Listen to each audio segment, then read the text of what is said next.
উল্লেখযোগ্য ভূমিকা কি এখন সমাজ ব্যৱস্থাত গল্পই যথেষ্ট প্ৰভাৱ পেলাব পাৰে চুটি গল্পই বিশেষকৈ এতিয়া কথা হল যে এই চুটি গল্প লৈ আমি কিছুদিনৰ পৰা অলপ বিহাদগ্ৰস্ততাত ভুগি আছো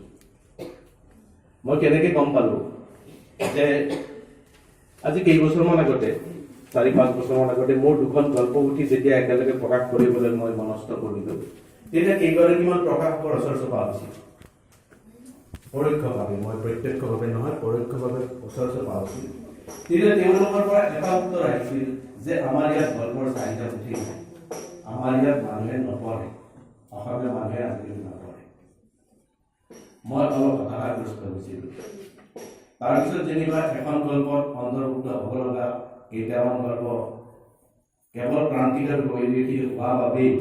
এটা প্ৰকাশন গোষ্ঠী আগবাঢ়ি আহি গল্পখন কিছুমান প্ৰকাশ কৰিলে আৰু বাকীখন মই নিজেই প্ৰকাশ কৰিব লগা হ'ল মোৰ পৰিবাৰে প্ৰকাশ কৰিলে ঠিক একেটা প্ৰশ্ন যোৱাকালি এখন কিতাপৰ দোকানত নলবাৰী চহৰৰ এখন ডাঙৰ কিতাপৰ দোকানত মই বহি আছিলোঁ তেতিয়া সেই কিতাপৰ দোকানীগৰাকীও ক'লে দোকানীয়ে কৈছোঁ কিতাপৰ মালিকেও ক'লে যে এতিয়া অসমীয়া পুথিৰ চাহিদা একেবাৰে কমি গৈছে মেগাজিনবিলাক মানুহে নপঢ়ে আগতে 10 বছৰ আগতে যিমান মেগাজিনৰ আমি 300 কপি বিক্ৰী কৰিছিলোঁ এতিয়া মাত্ৰ 40 বা 45 কপি বিক্ৰী হয় অসমীয়া মানুহে নপঢ়ে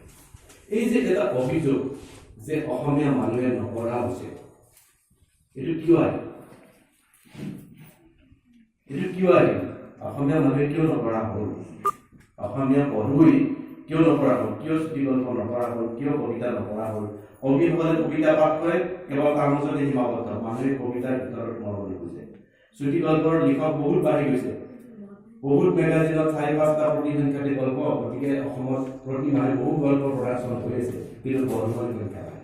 কাৰণটো কি যদি বস্তু এটা চাহিদাই নাথাকে বস্তুটো উৎপাদন হ'ব পৰা এই মই পিন্ধা এই মোক আজি সন্মান জনাই গামোচাখনৰ যদি চাহিদা নাথাকিলেহেঁতেন এই গামোচাখন উৎপাদন কিয় কৰিলেহেঁতেন শিপিনীবোৰে বা কোম্পানীবোৰে এটা বস্তুৰ চাহিদা থাকিব লাগিব তেতিয়াহে বস্তুটোৰ উৎপাদন